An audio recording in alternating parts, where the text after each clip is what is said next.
Dear students, good morning. Let us start the discussion on today's newspaper, that is 6th March 2018. The first article, it's time to reimagine South Asia. In this, there are three dimensions we need to talk about. The first is why India is opposed to One Belt, One Road initiative of China. What are the advantages India can get? And what is the offer China is giving to India to join into One Belt, One Road initiative? And increase the trade relations between India and Pakistan, how is it going to benefit the entire region? So now understand, One Belt, One Road has many arms to it. One of the important arm is China-Pakistan economic corridor. The other one is Bangladesh, India, China, Myanmar corridor.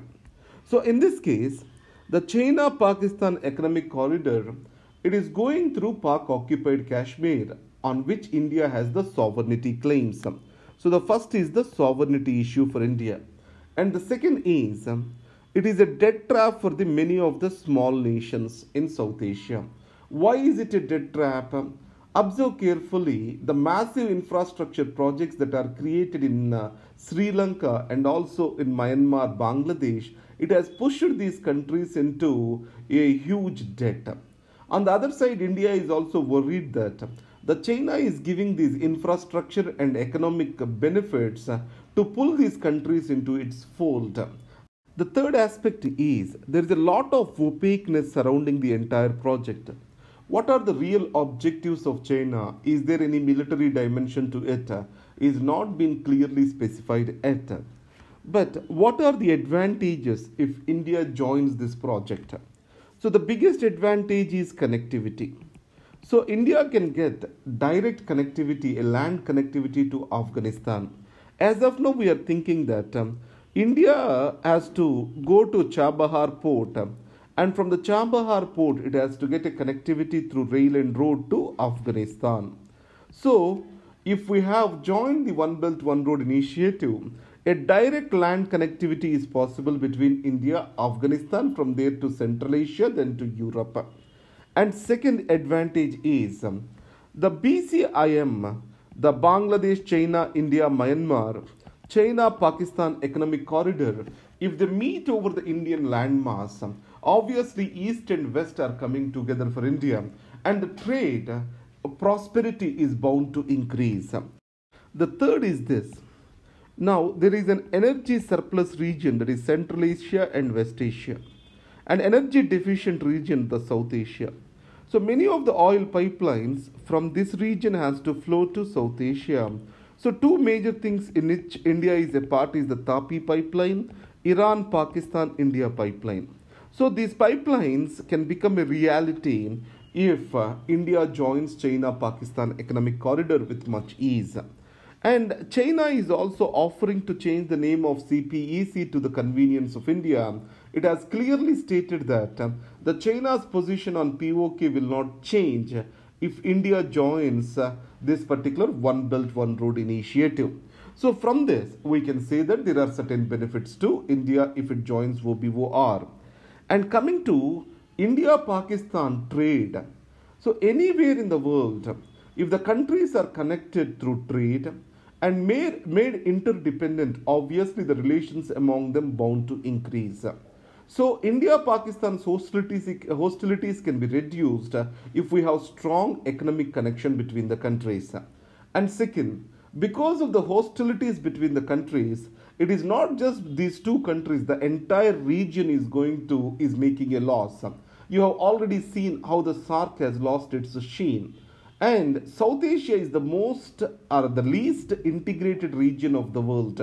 So from this we can say, if India-Pakistan trade increases, it not only benefits the poor in these two countries, it also benefits the people in the region as a whole. That is what this article talks about. Opacity in the banking sector. So this article is also related to Right to Information Act. There is a section 8 subclause 2 in RTI Act which clearly states what are the subjects that are out of the purview of the RTI Act. One among that is the third party information. So If regulators like RBI, NABARD, when they are asked for information related to the banks, they have refused that information, citing this particular section 8 subclause 2, stating whatever the information they possessed is a third party information. In the same section, there is another clause. If public interest weighs large, then the agency can produce that particular information into public domain. So the bank's failure is a larger public interest, and all the information related to the banks is made open, then it can better serve the public purpose. So the article states, the public oversight, informed citizenry can act as a better regulator than the regulatory agencies. That is the point which it has been stated here. The high noon. So whenever the summer comes, there are two dangers. One is heat waves, the next is water stress. If you remember last year, there is a water train which is also been run between Maharashtra water-starved regions. So it means the cities have to prepare for these two conditions beforehand, and there has to be a greater role as to the local governments be given to face this water stress. That is what this article talks about. Diary of a tough week. Here we have to understand the Brexit and its impact on UK. But don't try to go into detail of this article, just understand the overview, that may be sufficient. The first thing is, does UK need to be the part of customs union of EU or not? Already the Labour Party leader Jeremy Corbyn supported this. And second thing is, how the UK's relations have to be with Northern Ireland, because Northern Ireland has an open border with Republic of Ireland and which has an open border with EU. So how this situation has to be dealt with. The third, Theresa May government has projected a bit of rosy picture, stating that UK will become a global trade hub with increased trade relations with India, US, Australia. India, the immigration issues are still there. India insisting on relaxation of immigration laws, and USA already has raised the trade tariffs, customs duties on aluminum and steel, and it clearly shows that Trump is a friend of none. And the third is Australia, and it is non-committal with its trade with UK.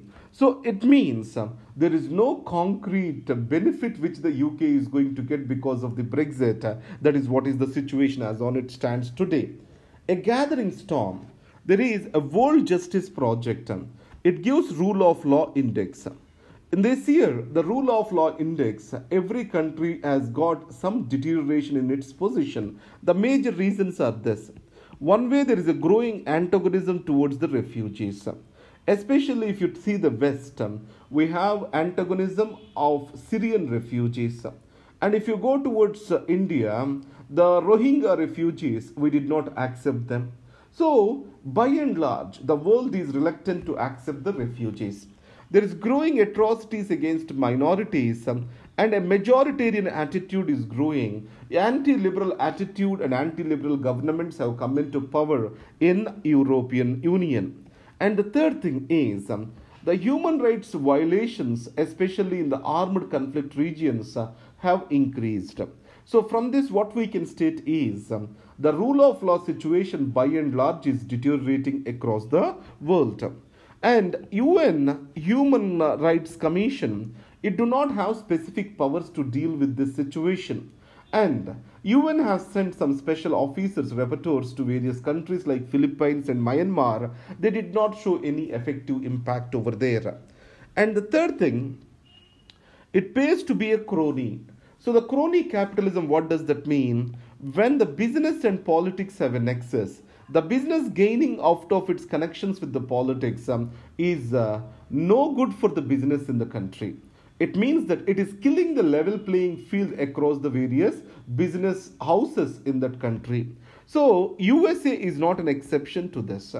So a study was done in which the President of United States of America, how much he has received as donations from various business houses, how their shares have performed after he or she come to power. That is what is being explained in this article. And it is clearly shown that the companies that have donated to the campaigns of the US president have benefited after they coming to power. That's what it says. That's a clear example of crony capitalism. Next is India-China step-up engagement. You know that after Doklam, India-China are trying to normalize their relations.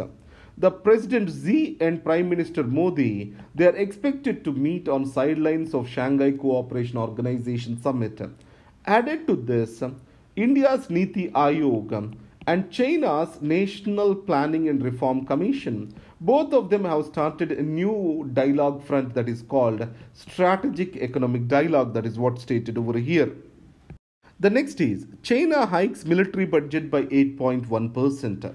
You know that the China's military's budget is increasing for the past 4 years. And in this year, China People's Congress meet, President Xi has clearly stated that building a modern army that can win the war is the objective. So in line with this, the budget also has increased this year. And second, Made in China 2025, what does this mean? It shows a clear economic transformation of China. As of now, it is a hub for low-cost manufacturing. The China wants to move towards an innovation economy which is centered around artificial intelligence and technology. So, in this alignment, the Made in China 2025 has come up. The third thing, the fall in growth is a nightmare to China. In this context, Prime Minister Li, what he stated is, China is aiming to achieve 6.5% of growth and to pull 10 million out of the poverty this year. These are the targets that are being specified. And then the notes is given to you at lax.in/civilsprep. Thank you very much and all the best.